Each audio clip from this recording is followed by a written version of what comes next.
emphasizing specific things, or is it a little bit of everything?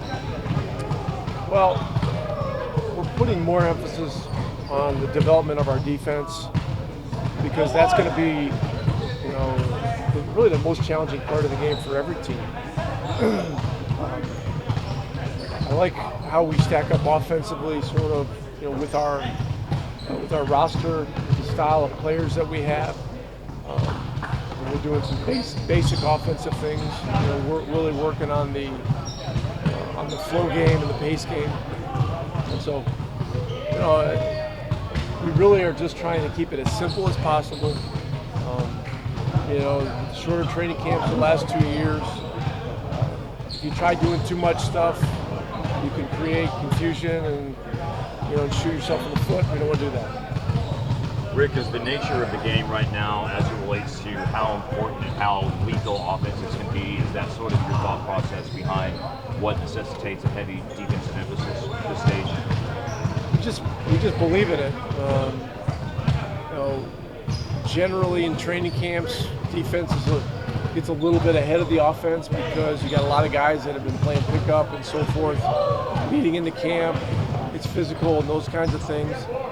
But today, with the space that's in the game, the skill that's in the game, you can never put too much emphasis on the defensive end. It's just really, really challenging to be able to guard and not foul. It's Hardaway fully back from his season. Yeah, I should have mentioned Hardaway as well. He went through the entire practice without issue, and he's doing extremely well. He had a really aggressive summer of rehabbing and training, getting ready for training camp. So he had a really, really strong day, and he's one of our top players. You mentioned yesterday he kind of envisions, in a way, Luka and KP being the new age Nash and Dirk, and he said maybe it's his job to fill in as the Michael Finley of that group. Is that a fair way to look at it? I mean, it's a creative way of looking at it. I don't have any problem with it at all. But look, these guys are their own people. The comparisons to Dirk and Nash, I'm not going there. We got two different guys. This is a different time. These guys, both Luka and Kristaps, they're making their own history here now. That's what they should be concentrating on. Tim's a great team guy. He's a great worker. He's a great energy guy. He's a winner. He's going to be one of our most important players. What does Dorian have to do to take that next step in his career as offensive man? Well, he's just got to continue the same trajectory he's been on, which is improving each year. He's improved his drive game, his shooting game, his rebounding per minute at that position is really, it's top 5 or 10 in the league. But he's a relentless worker, and he has never let up. That's why, as an undrafted guy, when people look back on that draft of 2016, they're going to look at him as a guy that should have been in the top 15. And it's a strong credit to him. Given the rebounding rate that you noted, his defensive versatility, I know you played him. Finney-Smith.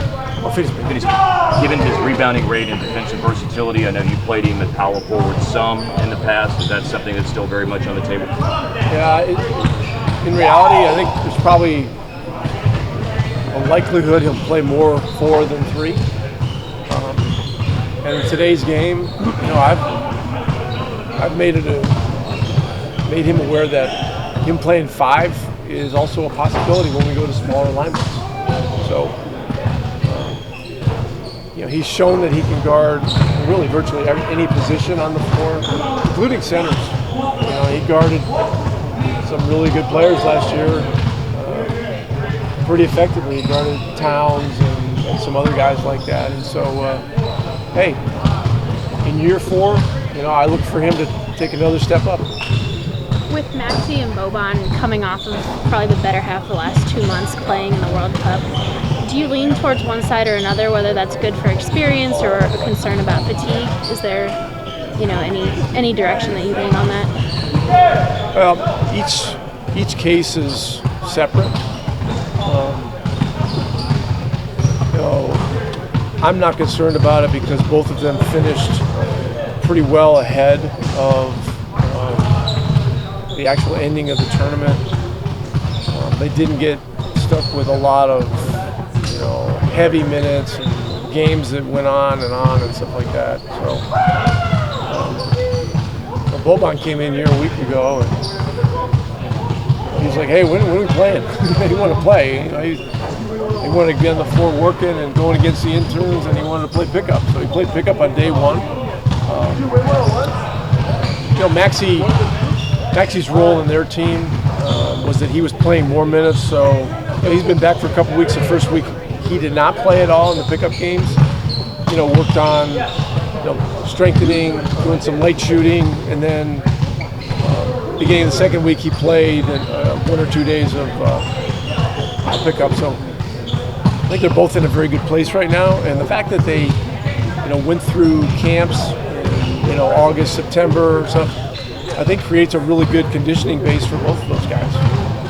We're only going one a day, so there's no issue there with a second practice and trying to figure all that out. So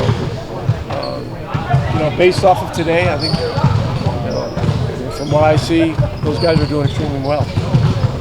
Yesterday you talked about the importance of establishing a new culture, and did you see that those guys, most of the team went to Miami, and how important is that, the team bonding experience led by them in terms of creating a new culture and getting to know and bond with the team before the season even starts? Well, it's a great thing. They organized it. They arranged their own flights,